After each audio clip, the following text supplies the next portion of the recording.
The story begins as a boy named Iska breaks into a cell to free a young witch. The girl recognizes him as a saint disciple from the Empire, so she wonders why he's helping her, but he gives her money and tells her to get away. We learn that the Empire and the Nebulis Sovereignty have been at war for 100 years. The Sovereignty is home to the witches, but the Empire sees their astral powers as dangerous. 1 year later, Iska stands in front of the Imperial Senate, led by the 8 apostles, and we learn he is the youngest person to ever be granted the title of Saint Disciple, but he was demoted and imprisoned after freeing the witch. However, due to the circumstances of the war, the Senate decides to give him a chance to redeem himself by eliminating a descendant of the Grand Witch Nebulis. Her descendants are known as purebreds, who also possess immense astral power, and his target is one of the strongest, the Calamity Witch, so they agree to give him anything he needs.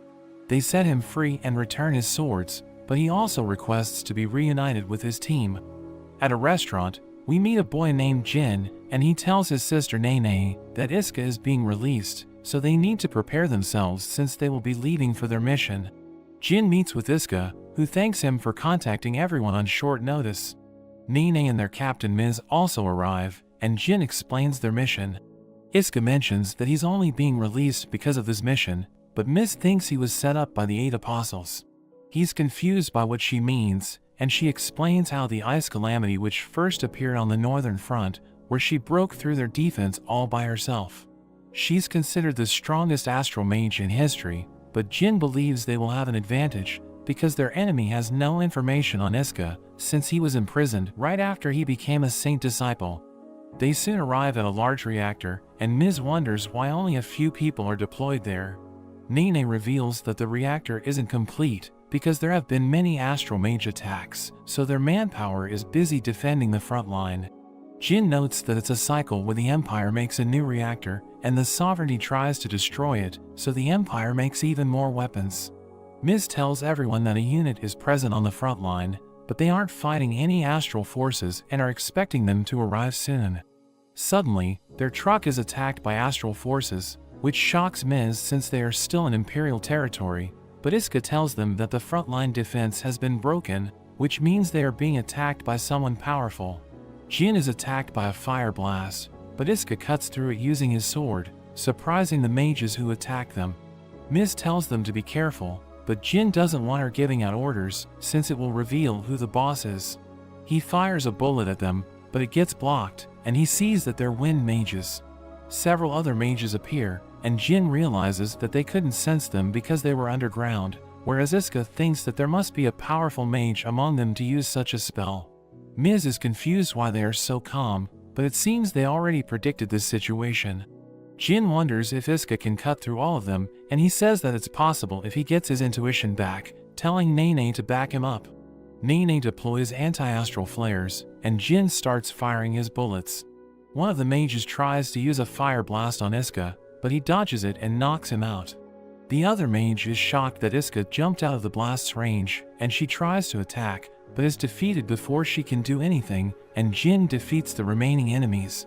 An earth mage named Rin appears and creates a golem, but she's surprised the others were already defeated before she even arrived, even though they look like an ordinary unit. The golem attacks them, but Iska easily cuts off its arms and tells everyone to provide support to the others while he takes care of things here. The golem regenerates and attacks again, while Rin uses her astral arts to shoot at him, but is shocked when Iska blocks all her attacks. She wonders if he's a saint disciple, and Iska offers to answer her if she tells him where the Calamity Witch is, but she refuses to tell him anything. She again tries to attack, but he knocks her off her golem and he once again asks about the Calamity Witch. She manages to get away from him and tries to attack using a knife, but he quickly pins her down. He senses someone near him, so he backs away, and the Calamity Witch suddenly appears. She instantly freezes everything around them, which shocks Iska, and we learn her name is Alice. Rin warns her about Iska's sword, which can block and cut astral arts. Alice praises Rin for stalling him, which makes Iska realize that their goal is the reactor, but it's too late since Alice has already frozen it and she shatters it to pieces. Iska rushes towards her and she makes ice walls in his path, but he gets past them. She uses her astral arts to rain down swords of ice at him, which starts to get through his defense, but Iska uses the same technique to counter her, revealing the power of his astral swords. He gets close to her, but she makes an ice shield to block his attack and tells him to give up, but he refuses, mentioning he wants to end the war. She's surprised to hear this, and Iska uses this opportunity to get behind her, so she creates vines to grab a hold of him, but he cuts through them, causing her to step back. He tells her that she should be the one to retreat, but she refuses to give up, until she defeats the Empire and unites the world. She talks about achieving peace, but suddenly slips and Iska saves her. They have an awkward moment, and they hear Iska's friends looking for him, so Alice decides to retreat, but tells Iska he won't be so lucky next time. The next day, Alice can't stop thinking about Iska, so she decides to go to the opera house to take her mind off him. At the opera, she starts crying, so a man behind her offers her his handkerchief. After the opera ends, she apologizes to the man for getting his handkerchief wet, but as the light turns on, she's shocked to see that it's Iska.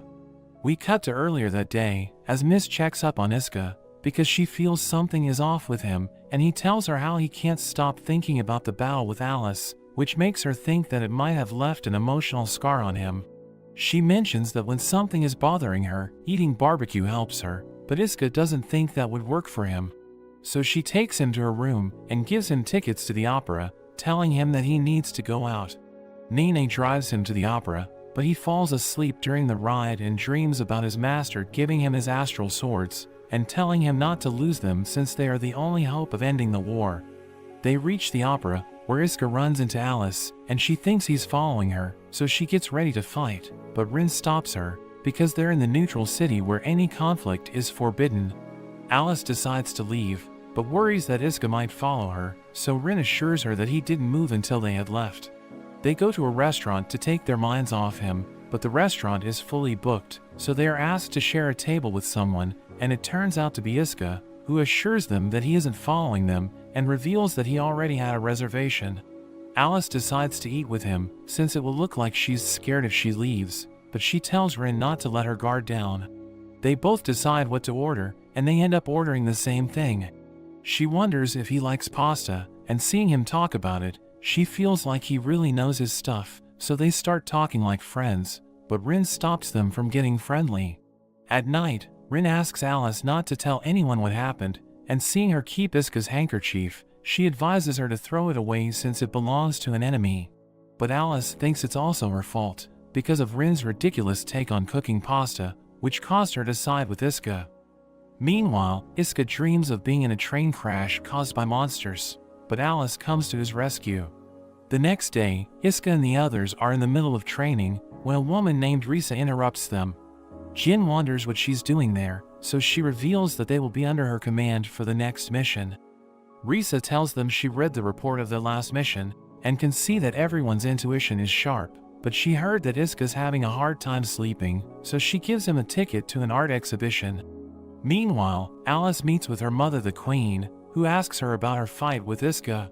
She tells her that the Saint Disciples are the strongest fighters in the Empire, and wonders if Iska was one as well. She talks about how their founder fought against thousands of Imperial soldiers, and she's actually still alive. She had a twin sister named Nebulis I, which the Empire didn't know about, so when Nebulis I passed away, they thought it was the Grand Witch. The founder is in a state of sleep, but they see that the bind on her is getting weaker, and the Queen reveals that this started happening when she fought against Iska. Alice doesn't know what this means, but her mother mentions that astral power reacts when its host is in danger. She believes it's a sign that the founder is awakening, but there are mysteries regarding the founder's power, so she will have the Astral Institution look into the situation, and in the meantime, she doesn't want Alice to fight until they have more information on Iska. Rin wonders if something is bothering Alice, so she mentions having difficulty sleeping and decides that she needs a change of scenery. Rin knows she wants to go to the neutral city again, so she reminds her what happened last time. Alice doesn't think that will happen again, since she isn't planning on going to the opera, but as she goes to the city, she runs into Iska again. She wonders why an Imperial soldier is going to the neutral city so much, but he tells her that the art exhibition he's going to is of an artist from the Empire. He wonders if it's okay for her to enjoy the art of an imperial artist, but she believes that art has no borders. She decides to go the opposite way to him, but ends up getting lost. Iska finds her and offers to take her to the exhibition, but she refuses since they are enemies and can't be seen together. He mentions how she told him that art has no border, so she ends up agreeing to go. She wonders why he likes the artist, and Iska says that it's because he can see his personality through his work. After the exhibition, she buys him a drink to thank him for showing her the way, but he ends up falling asleep on her shoulder. Iska is summoned to the Imperial Senate, where they praise him for holding off the Ice Calamity Witch. He mentions that he failed to protect the reactor, but they tell him that it wasn't his mission to worry about it, and that having someone who can fight the Ice Calamity Witch is more important, and they reveal that the incident has made them think about reinstating him as a saint disciple. They know he wants to end the war, and by becoming a saint disciple, he can get an audience with the Emperor, but he's still considered a criminal, so he needs to gain everyone's favor by apprehending the witch. Iska asks for Miz's permission to skip training, because he wants to go to the neutral city, but she accepts his request on the condition that she will go with him. Meanwhile, Rin tells Alice how Iska is the youngest person ever to become a saint disciple, which makes Alice wonder how she didn't know who he was when she first met him, but Rin reveals that he was imprisoned immediately after his promotion. Alice is shocked to learn that this happened because he helped a witch escape, so she wants Rin to find out who the girl was. The queen arrives, and seeing her take interest in Iska, she reminds her that the Empire is their enemy. She also sees that Alice has been collecting art from an imperial artist, so she tells her to stop, since they are also the pawns of the Empire. After she leaves, Alice tells Rin that she wants to go to the neutral city, hoping that she will run into Iska, since she wants to find out his true intentions. The next day, as they are driving to the neutral city, Miz wonders who Iska is meeting with, and he says he hasn't made any arrangements, but he feels like he will meet Alice again. They reach the city and he runs into her again, but Miz is shocked when she learns Alice's real identity. They go outside the city, and Alice wonders why Iska freed the astral mage, so he explains that she was only a young girl, but the Empire was still imprisoning her, which he didn't agree with. She notes that his actions are contradicting, since he tried to capture her, but he reveals that his goal has always been peace, but the Empire and the Sovereignty won't negotiate, so he planned to take a purebred as hostage, which would force the Sovereignty to engage in peace talks. Alice believes him, but she doesn't think his plan will work, because even if she's taken, her mother won't take part in negotiations, because her people hate the Empire. Alice tells him to serve under her, but before he can answer, the sky starts to crack, and the founder appears from a hole in the sky, which makes Iska and Miz realize that the Grand Witch is still alive. Miz tells Alice that it isn't a fair fight, but Alice assures her that this isn't her doing. The founder shoots fire blasts at them, whereas the queen sees that the founder's body is gone, but she knows that her waking up provides an opportunity to finally defeat the Empire. Iska wonders why the founder is attacking Alice, even though she's her descendant, and she says that it's due to the astral power's auto-defense system. She mentions her strange feelings ever since she met Iska, and she came there hoping to deal with them, but is angry that the founder interrupted them. Alice attempts to stop her, and the founder tries to blow her away, but Rin protects her by making a golem and gets hurt, which causes Alice to panic. Iska calms her down, and tells her to use her ice to cool down Rin's body. He then asks Miz to take Rin to a hospital, and also evacuate everyone in the area.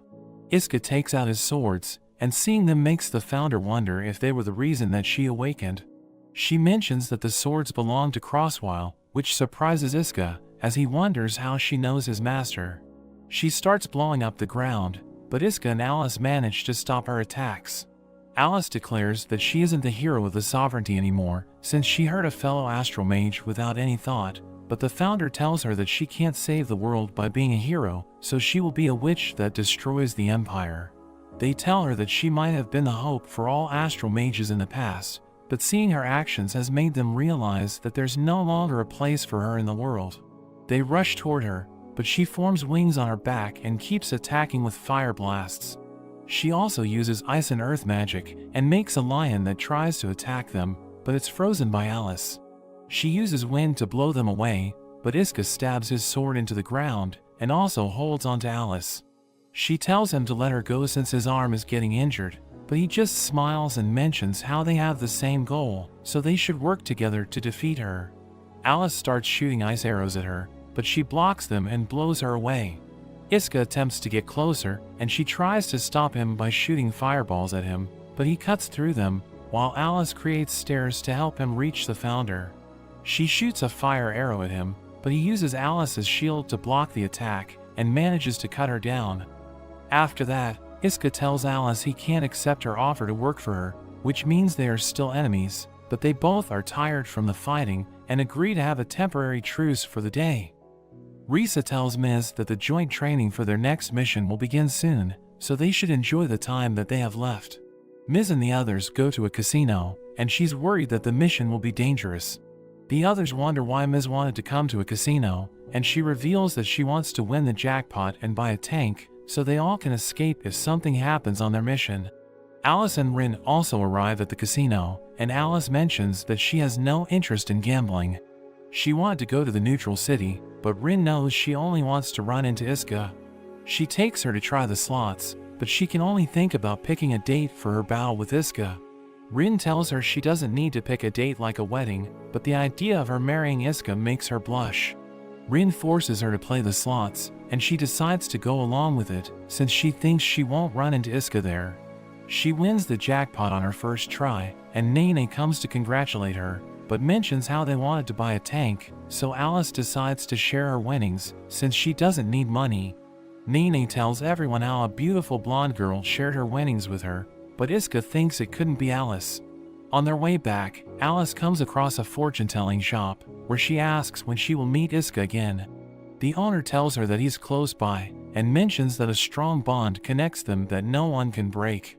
After she leaves, Iska also visits the same shop, where he asks about his next meeting with Alice, and the owner tells him the same thing. Meanwhile, Risa is summoned by the Imperial Senate, where they want her to use her position as Miz's friend, to send her unit as reinforcements to the Vortex. Risa gets on a call with Miz and the others, and tells them to forget about their training since she's sending them on a mission. She talks about how the war started because a drift of astral energy created the Vortex, but another Vortex is about to be formed, and it will cause problems for the Empire if the Sovereignty gains control over it, so they are being deployed there to stop them. Rin also tells Alice about the Vortex, and she's confused why she didn't get this news sooner, but Rin reveals that the Zoa family intentionally delayed their report, which makes Alice wonder if they are thinking of keeping the Vortex for themselves. She goes to meet her mother, when a man named Om from the Zoa family tries to get close to her with a knife, but Rin stops him. He praises her intuition, but tells them not to worry since he always keeps a knife with him, because he has low astral energy. He wonders what they are doing there, and Alice wants to know why the Zoa family didn't report about the new Vortex. He tells her that there is no proof that it's a Vortex, but they should still send their troops as a precaution, and says their report was delayed because it took time to prepare the documents. At the Empire's camp, Iska wonders if Miz reported what happened in the neutral city to the higher-ups, and she mentions they were angry that she didn't get a recording of the founder. She sees her old friend Noro at the site, and introduces her to everyone. A saint disciple known as Nameless gathers everyone and tells them that their mission is to secure the Vortex before the Sovereignty, or to destroy it if they fail to capture it, but he wants them to stay out of his way, since his only goal is to destroy the astral forces. As Iska and the others search for the Vortex, Miz is contacted by Noro, who tells her that a unit has gone missing, and that communications with the two other units that went to investigate it have also been lost. Miz wonders if it's the witches, but Noro thinks that if that were the case, there would have been signs of a struggle. Miz decides to return to the base since she thinks there will be new orders for them, but Nameless tells them to continue, because only 3 out of 32 units have been lost, so there is no need to form a rescue party. Miz and the others disagree with his orders, so Iska decides to confront him, since they're ex-colleagues, but he tells Iska to call his captain if he wants to speak with him. Miz arrives and tells Iska she will talk on his behalf, so she expresses her concerns, but after that, Iska tells Nene and Jin that Nameless didn't say anything to her, which makes them think there might be a secret operation that they don't know about. Meanwhile, Alice also decides to look for the Vortex, and Rin wonders if she's going with the hope that she will run into Iska, but she tells her that she's going as the princess of the royal family. Alice and Ring go to the vortex, where also arrives. They ask him if he was planning on keeping it for himself, but he assures them that the vortex was only just discovered, and they were about to report it to the queen. His niece Chris also arrives, and he mentions that she's related to Alice, but she doesn't remember her. He asks Alice to leave defending the vortex to him, and she wonders if he thinks Chris is enough to go against the Imperial army. He believes Chris has the talent to surpass her, but Alice still wants to know what the Zoa family is planning. She wonders if they want to start an all-out war with the Empire, but he mentions how that's the dream of every astral mage. Meanwhile, Nene mentions that there have been astral power readings in their base, which are different from the vortex. Miz gets a call telling her that the readings are from an astral art, which makes them realize someone has infiltrated their base, and that the missing units were probably also kidnapped by them. Miz tells them their base is being shifted, but their orders are to keep looking for the vortex. They manage to find the vortex, and think that they might be rewarded for finding it first, but Noro's unit also arrives on the scene. Noro tells them that the Sovereignty has already set a trap nearby to capture any Imperial soldiers, but she suddenly holds Miz hostage, and reveals that she and her team are all witches. Miz thinks that she isn't the real Noro, but she electrocutes her, and tells her that this has always been her real identity. Nameless arrives and defeats all of Noro's allies, but one of them shoots a fire blast to help her escape. Noro runs towards her jeep, and Nameless is about to throw his knife at her, but Iska stops him, which allows her to get away. He tells Nameless that he would have hit Miz with his knife, but Nameless wonders if he wants to go back to prison, because he just went against his commander. Jin mentions that they know where Noro went, but Nameless tells them that their mission hasn't changed, so if the vortex has fallen into the Sovereignty's hands, they must destroy it. On the other hand, mentions how small the vortex is, and Alice tells him that only a few mages will be able to benefit from it. They meet with Noro, and Miz is about to reveal that she already knows Alice, but Rin knocks her out, telling Noro that it's dangerous to bring an enemy into their base. Alice realizes that this is her opportunity to fight Iska, so she gets the location of the Empire's base from Noro, and heads towards it with Rin. The Empire starts bombing the Sovereignty base, which makes Iska and the others rush to save Miz. Iska sees Noro pulling Miz like a dog, so he sets her free, which angers Noro, and she attacks him using lightning, but he easily blocks it with his sword. Chris arrives on the scene, and she stops a missile that's about to hit their base, so Iska realizes that she's a purebred. Alice reaches the Empire's base and finds no one there, but Nameless uses his camouflage suit to turn invisible. He tries to attack her, but Rin manages to save her. At the Sovereignty's base, Chris uses thorns to attack Iska, but is surprised to see him block it, so she regenerates the destroyed missile and drops it on him. Meanwhile, Alice attacks Nameless with her swords of ice, but he easily dodges them. He grabs two of her swords and throws them back at her, but Rin steps in to block them. Alice realizes that he's strong, so she decides to show him her true powers and freezes everything around her, but he still manages to get away. She decides to go back to her camp, but sees an explosion near the vortex. Chris thinks she has killed Iska, but he emerges unharmed, which makes her realize that his black sword can cut through the astral arts, whereas his white sword can recreate it. She attacks him again, but he dodges them and uses his hilt to knock her out. He's about to carry her back to his base, when suddenly appears behind him and stabs him, but he manages to avoid a fatal blow. Kicks Miz into the vortex, and disappears while carrying Chris. Iska jumps in to save her, but he sees that Alice also jumped in behind him, offering to save him on the condition that he will fight her afterward. He agrees to her request, so he grabs her hand. As she tries to get them out, the astral energy suddenly increases, which blows up the vortex and causes them to split up, but they somehow manage to survive. Rin sees that Alice can't stop thinking about Iska, so she agrees to help her set up her battle with him, and she thinks they should keep visiting the neutral city, since that's where they usually run into him. Meanwhile, Miz apologizes to everyone for all the trouble she caused, but Iska tells her not to worry about it since everything turned out fine. Risa arrives and reveals that their next mission is to infiltrate the Sovereignty and capture Queen Nebulis, but they think she's joking, since they think it would be impossible. They want to know if she has a plan, because just getting into the Sovereignty is difficult since all mages have an astral crest, so anyone without it won't be allowed in, but Risa reveals that there is another method to enter, and she will tell them once they complete their preparation.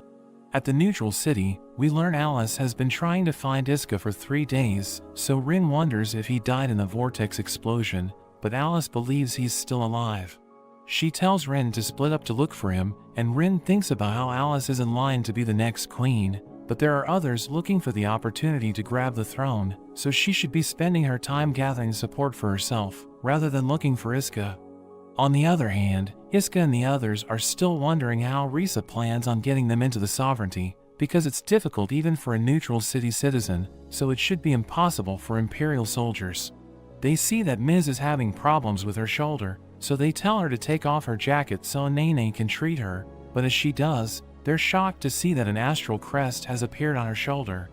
Iska calms her down and asks her if she knows how she got the crest. Jin believes it's due to the vortex, and thinks that before the explosion, they probably saw an astral spirit, and it ended up possessing Miz. She can't believe she has turned into a witch, and Jin tells her the Research Institute can confirm this. But Nene mentions that they will execute her if they find out, but Jin thinks she will only be imprisoned if she turns herself in. Iska considers her their captain no matter what she decides to do, and Miz is worried that if she gets caught, they all will be in trouble, but they tell her not to worry since they're a team, and they will follow her decision. She starts crying, and says that she still wants to be their captain, and everyone is on board with her decision. After that, they meet without Miz, and talk about finding a way to hide her crest, because a saint disciple will notice it.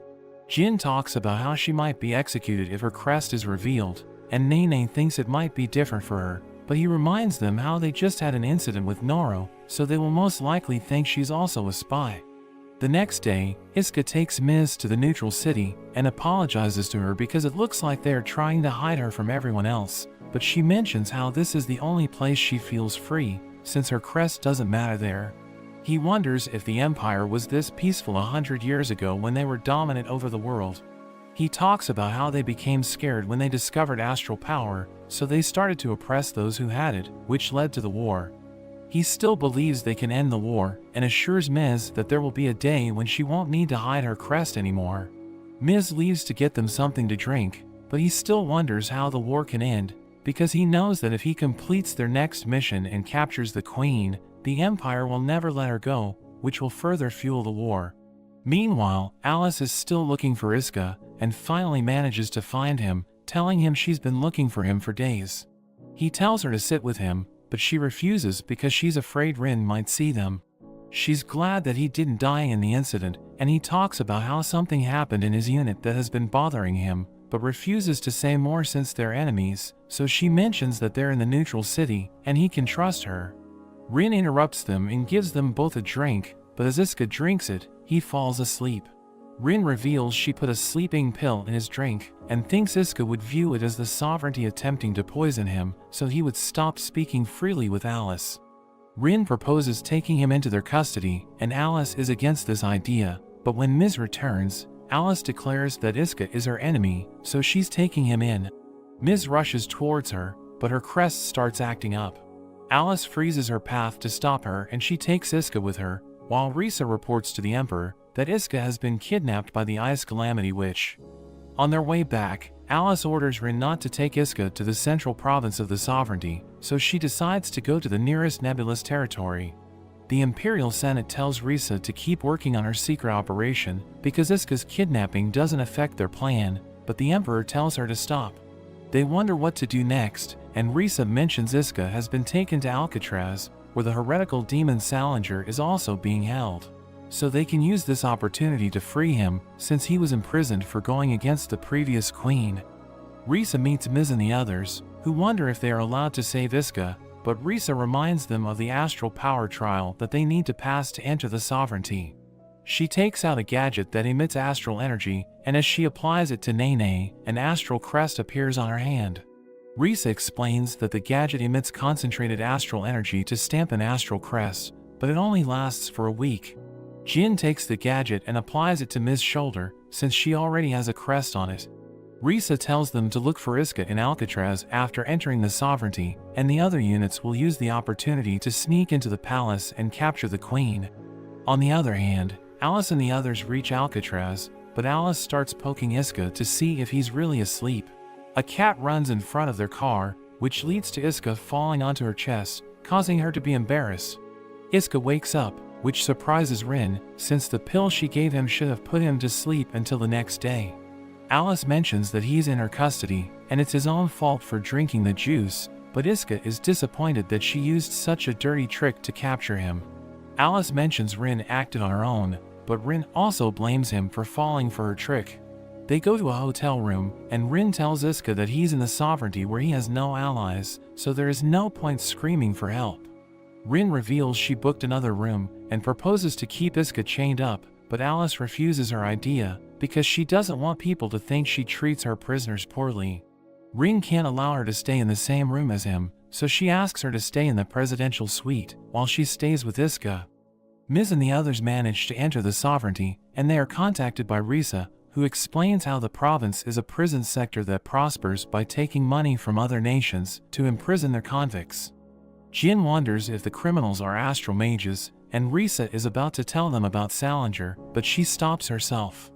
She gives them instructions on where to go, and when they reach the location, they are surprised to find Risa there, who tells them to get ready to go to the Alugan prison tower, because that's where Iska is being held. At the hotel, Rin takes a knife and cuts her hand, which surprises Iska, so she explains how it will look like he tried to attack her, which will make Alice see that he's a dangerous Imperial soldier who should be imprisoned. She attacks him with the knife, saying he's the greatest obstacle in Alice's path, so he needs to be sacrificed for her to unite the world. Alice thinks about ordering dinner, so she decides to ask what Rin wants, but as she enters the room, she sees Rin trying to stab Iska.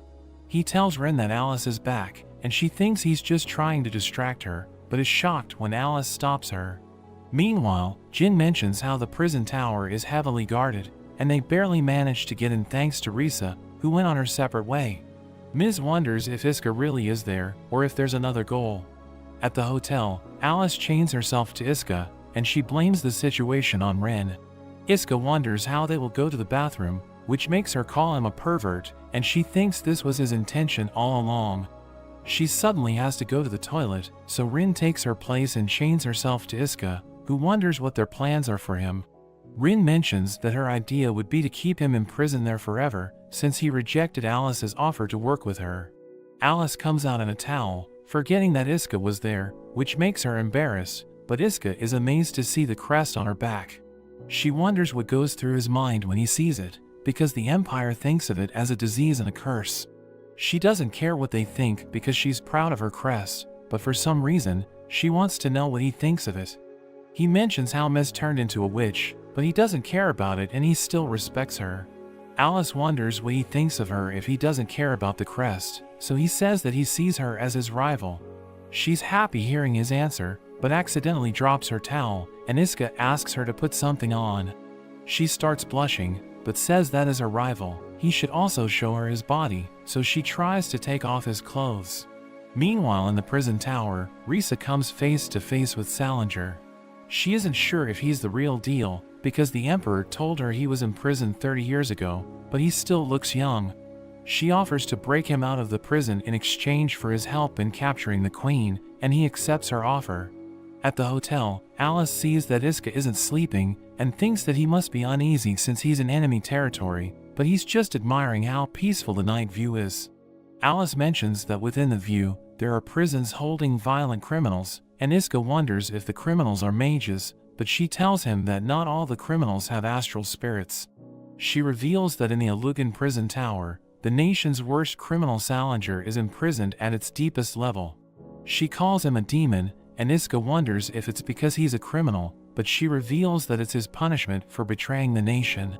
Rin reports to Alice that someone has infiltrated the Sovereignty, and she's suspicious of Iska, but he assures her that he had nothing to do with it. She reveals that suspicious groups have been noticed in 12 provinces including Alcatraz, and since they could be from the Empire, a warning has been issued. At the prison tower, alarms start going off and Miz thinks they have been caught, but Jin mentions that if the alarm was because of them, it would have gone off when they entered, which makes her wonder if it's because of Risa. The tower suddenly starts shaking, and they are contacted by Risa, who tells them the sound was due to an astral spirit blowing a hole in the top. Miz asks her about Iska, so she reveals that he wasn't there, but she found a demon who is going on a rampage, so she tells them to retreat. Nene wonders if Risa used them as bait, but Jin thinks they should focus on escaping without getting caught. Rin reports the explosion at the prison tower and that the guards heard a roar near Salinger's cell. So Alice decides to go to the tower, because if Salinger escapes, he will be coming for her mother's astral spirit. Alice tells Iska she can't explain everything, even though it would make her feel better. She wonders if he would help her if she asks for it, but before he can answer, she changes her mind. She gives him a new handkerchief since she got his old one dirty, and thinks he might consider her rude for giving it to him at such a time, but she hopes he will take it with him. At the tower, Jin realizes that they can't take the guards head on, so he decides to divert their attention, and wants Miz and Nene to take them out in a single sweep when they let their guard down. Miz chooses to be the bait instead since she's a witch, so she jumps out in front of the guards, who manage to catch up to her, but just as they are about to kill her, Jin and Nene come to her rescue. At the hotel, Iska hears his phone ringing, and realizes that Alice left it behind. It turns out to be Miz, who asks him about his situation, and he reveals that he's alone on the top floor of a hotel, whereas Alice has gone to the prison tower. He's shocked to learn that Miz and the others are also at the tower, but Jin tells him to focus on finding them, saying they will explain everything later. Jin wonders if he can get outside the hotel, and Iska doesn't believe he can get away while being handcuffed, but as he looks inside the handkerchief that Alice left him, he finds the keys to his cuffs. Alice and Rin reach the tower when their car is suddenly attacked, but they manage to jump out before it crashes. She freezes the fire surrounding the prison tower and tells the guards she's taking command. Rin reveals that there are many incidents occurring throughout the nation, but Alice is determined to take care of everything. Iska reunites with his friends, and Jin thinks they should get away from the tower, but Iska takes his swords back from Miz and tells them to wait for him at the hotel, because he has to take care of something at the tower.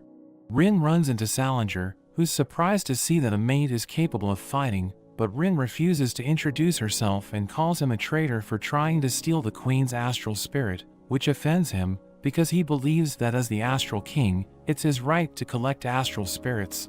He plans on collecting all the spirits to become something even greater than a king, but Rin believes that he's just a criminal and will never be able to transcend the royal blood. She throws her knives at him, but they fail to hit him as he uses a wind astral spirit to block them. She creates a golem to punch him, but he easily blows it to pieces. Rin tries to use the debris to cover his body, but he throws it back at her and reveals that the earth astral spirit he possesses belongs to a purebred, so she doesn't stand a chance against him. He notes how the current royals don't have the will to make their astral spirits stronger, but he aims to be better. He fires an invisible blast to finish her off, but Iska comes to her rescue and blocks the attack. Iska offers to fight Salinger on the condition that if he wins, Rin won't stop him and his friends from going back to the Empire, but Salinger is confused why a person from the Empire is trying to stop him. Meanwhile, a butler named Schwartz reports to Alice's sister about Salinger escaping and how Alice has taken command, but he believes it isn't a coincidence that she's there. Salinger uses his astral arts to fire invisible blasts at Rin, but is shocked when Iska cuts through them, because sound astral spirits are invisible, so it shouldn't be possible to cut them.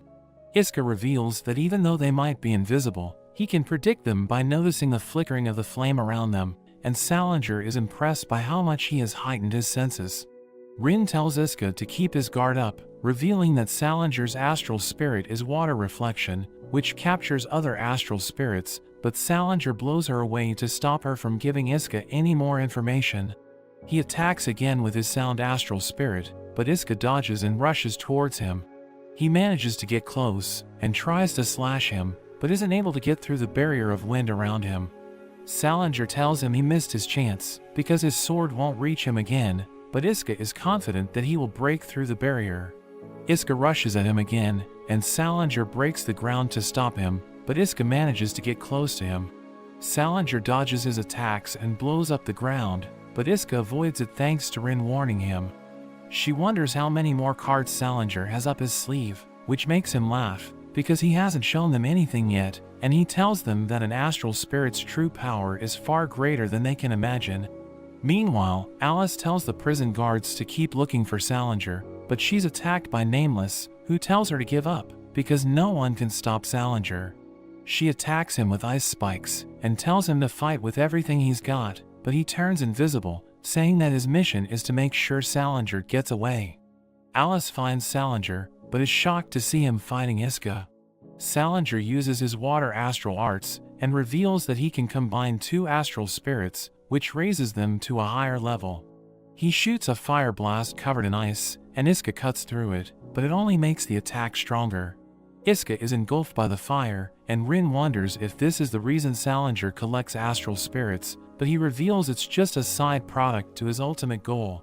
He believes any astral mage can combine two astral spirits, but what he hopes to achieve is something much greater, by combining humans with astral spirits. Only 2 people have ever achieved this feat, one of them being the founder, and he also hopes to reach that level. Rin gets ready to fight, which surprises him since he just killed Iska, but she tells him it will take a lot more than that to kill him, because he's the one Alice has acknowledged as her rival, and he also defeated the founder. Salinger thinks she's lying and decides to kill her, but Iska suddenly reappears. He's shocked that Iska survived, so he reveals the abilities of his swords, which makes Salinger realize he covered himself in ice to survive the attack. Salinger uses air and lightning spirits to create a storm, but Rin creates a golem to protect Iska. Salinger decides to get rid of her first, but as he attacks her, Alice rescues her and freezes his attack. He makes swords to fight Iska, and they quickly break, but he jumps off the tower and disappears. After that, Rin reports that all the prisoners were caught and the Imperial soldiers have retreated, whereas Alice is happy Iska decided to help her instead of escaping. On the other hand, we learn that the person Alice fought was Risa, disguised as Nameless. She meets with the real Nameless, who reveals that 2 special units were able to infiltrate the central province, which gives them the ability to watch the palace. Iska and the others easily get out of the Sovereignty, and he notes how Miz is acting normally, which makes him wonder if the problem with her crest was solved in his absence. She starts panicking because she had forgotten about it, but Iska promises to help her find a solution. Meanwhile, Alice praises Rin for her fighting, but she mentions that she couldn't have handled the situation without Iska. Alice thinks about him, and Rin tells her not to say his name, but she appreciates him saving her life, and recognizes him as Alice's rival. Alice's sister sees them talking about Iska, and we learn that she's the mage who Iska freed from prison, but she doesn't think Alice is talking about the same person. Nameless and Risa report to the Emperor, and she's about to tell him about Salinger's current situation, but he doesn't care about it. He mentions how the 8 apostles are still trying to catch a purebred, and Risa thinks he can stop them, but he thinks it's not worth his time, because he's more interested in the fact that an astral princess has fallen in love with an Imperial soldier. We learn Alice's sister's name is Sybil, as her mother calls her, ordering her to go to the independent nation of Alsamara, because they have heard that they are working with the Empire, and she needs her to find out if it's true. Iska clears his physical test and meets with the others, who mention that they have to get examined again after a week, to ensure that their astral crest disappears. A member of the medical team named Michaela arrives with Risa, which makes them worried that she might have found out about the crest, but she reveals they have been working too hard. She talks about how they have been taking on dangerous assignments one after the other, and if the public finds out, it will raise questions on the headquarters' decision-making, but Risa thinks they just need to not get caught. Nene wonders what all this means, and Michaela tells them they need to take a vacation, since they can't work for the next 60 days.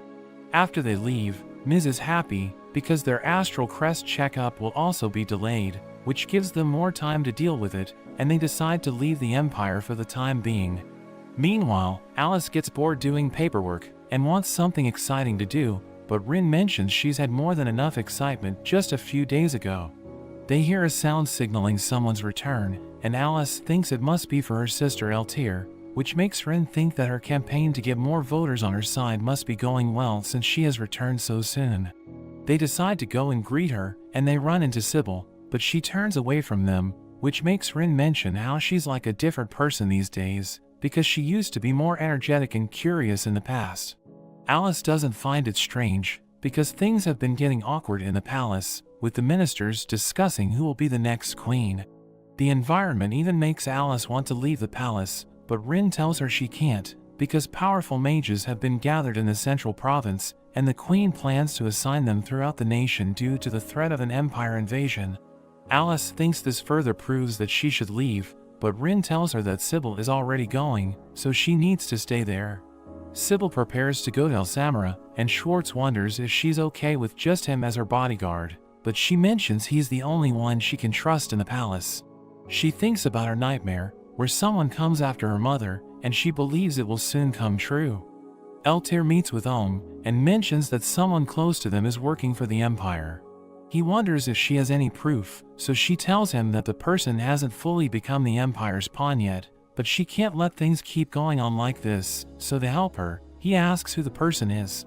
On the other hand, Iska and the others go to Elsamara for their vacation, and he thinks about finding a solution for Mrs. Crest, but they decide to enjoy their time and go to the beach first. Later on, Miss passes out after drinking beer, so Nene asks Jen to take her to the hotel room, while she and Iska get dinner for everyone. She goes to the bathroom, when Iska runs into Sybil, and they both recognize each other, but when Nene returns, she disappears. Meanwhile, Alice is tired from working, but Rin mentions that there's another function where she has to greet all the guests. Her mother arrives and takes her to Sybil's room, but before entering, she talks about how she wants them to act like royalty, but as a mother, she wants to know what's going on in their lives. She mentions how Sybil has been constantly staying in her room all day, which has her worried, so she wants to go in her room and find out what's going on. As they look around the room, Alice is shocked to find a newspaper about the time Iska was imprisoned for freeing a witch, which makes her wonder how Sybil knows him. Sybil takes Schwartz with her to the place where she ran into Iska, and she uses her power to replay the past. Schwartz wonders if she really plans on asking for his help, but Sybil follows Iska's hologram to see the hotel he's staying at. Schwartz mentions that it's average, which means he's not on a mission from the Empire, because if that were the case, he would be staying at a much better place. She decides to go through with her plan, so she secretly enters Iska's room, but he quickly pins her down, thinking she's an assassin, but he quickly recognizes her, and she asks him to accompany her to the Sovereignty. Rin thinks Sybil is investigating Iska, which makes Alice wonder if she saw them together in the neutral city because of her power, but Rin mentions that her spirit can only see within a 300-meter radius. Alice thinks Sybil might have heard them talking about Iska, and Rin wonders if she suspects Alice is connected to the Empire. At the hotel, Sybil apologizes to Iska for sneaking into his room and for also not thanking him when he rescued her. To show her gratitude, she offers to give him her bracelet, but he refuses to take it, telling her that this wasn't the reason he saved her. She talks about how he lost his honor and status for rescuing her, so she promises to give him everything back if he comes with her to the Sovereignty. Iska wonders why she's choosing him, because there must be a lot of people under her, but she mentions that she can't trust anyone. She decides to leave for the time being, but Iska sees she left her bracelet behind. At the palace, Rin reports to the Queen that they didn't find anything in Sybil's room, but she requests her to send Alice to meet with Sybil, because she believes that if they talk alone, she might tell her something. Meanwhile, the 8 apostles are told by an ally that the Queen's daughter is in Elsamara without her guards, and they are prepared to give her to the Empire, so the apostles decide to use a weapon named the Object, which is a witch-hunting weapon that can't be traced back to them. Eltir meets with Ohm again, and reveals that the people trying to get in contact with the Empire are her sisters. This makes him laugh, and he asks her if she's sure that she wants to tell him this, since it will be disadvantageous to her family, but she mentions that the nation's future is more important than the elections. He wonders how he can help her, and she mentions how it's her duty to protect the nation, but when the time comes, she might not be able to do the right thing due to her feelings toward her sisters, so she wants him to judge them fairly. Alice makes her way to Elsamara, and her bus guide talks about a giant beast known as the basilic in the desert, but tells everyone not to worry even if they run into it, because they have a hunter on board. Alice thinks about how she hasn't traveled alone in years, when the bus suddenly stops because there are giant footprints in their path. She goes to inspect them, but realizes that they aren't from the basilic, and she smells machine oil. On the other hand, Iska decides to change their hotel, and Ms. mentions she was happy where they were staying, but he tells her he's just trying to be economical because they can live in a similar hotel at a lower price. They reach their new hotel, but Iska asks them to go ahead without him because he needs to exchange some money. He looks around the hotel and thinks he has gotten away from Sybil, but she appears in front of him again. He takes her somewhere else and wonders if it's due to her astral spirit that she was able to find him. So she reveals her spirit can replay the past like a video, so she saw him calling this hotel, but he asks her if she's okay with giving such critical information to an Imperial soldier. She mentions that it's her way of showing sincerity, and reveals that she's a successor to the throne. Iska realizes she's Alice's sister, and she tells him that a descendant of the founder is coming after her mother, which surprises Iska, because they are supposed to be from the same royal bloodline. She mentions that the person isn't after the sovereignty, but wants something more disastrous, because if the queen dies, it will result in an all-out war against the empire. The person wants to use the confusion to eliminate the royal family, and she learned of all this using her astral power, but she doesn't know who the person is, which is why she can't trust anyone. Alice reaches the city and looks for Sybil's hotel, when she runs into Schwartz, who tells her that he lost contact with her. Iska tells Sybil that he can't go with her, and reveals that his goal is to end the 100-year war by making the two nations engage in peace talks, but she tells him that their people will never forgive the Empire for what they have done to them.